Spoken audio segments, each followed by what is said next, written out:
चलेगा केहू के मन मानी, केहू के मन मानी, केहू के मन मानी।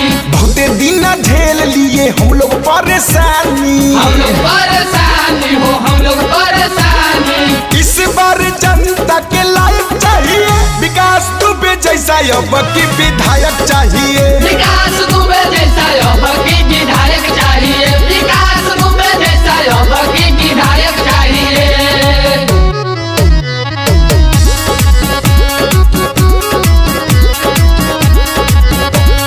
सुन लिए बहुते लंबा चौड़ा भाषण, लंबा चौड़ा भाषण हो, लंबा चौड़ा भाषण। अब नहीं चलेगा झूठा सवासन, झूठा सवासन हो, झूठा सवासन। सुख दुख में रहे ऐसा लायक चाहिए विकास दुबे जैसा अब की विधायक चाहिए, विकास दुबे जैसा अब की विधायक चाहिए, विकास दुबे जैसा अब की विधायक चाहिए।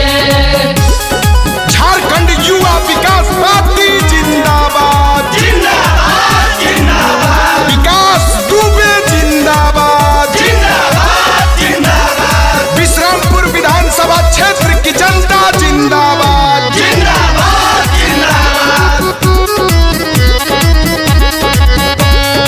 आज तक ले हुआ नहीं कुछ विकास है, कुछ विकास है हो, कुछ विकास है। ठग लिया जनता को देख के झूठो आस है, देख के झूठो आस है हो, देख के झूठो आस है। दुख देने वाला ना दुखदायक चाहिए विकास दुबे जैसा अब की विधायक चाहिए, विकास दुबे जैसा अब की विधायक चाहिए, विकास दुबे जैसा अब की विधायक चाहिए। झारखंड युवा विकास पार्टी जिंदाबाद, जिंदाबाद जिंदाबाद, विकास दुबे जिंदाबाद, जिंदाबाद जिंदाबाद, विश्रामपुर विधानसभा क्षेत्र की जनता जिंदाबाद, जिंदाबाद जिंदाबाद। देख लिए हम लोग सबको पारा पारी, सबको पारा पारी हो, सबको पारा पारी। अब की विकास भैया का है बारी, भैया के है बारी हो, भैया के है बारी।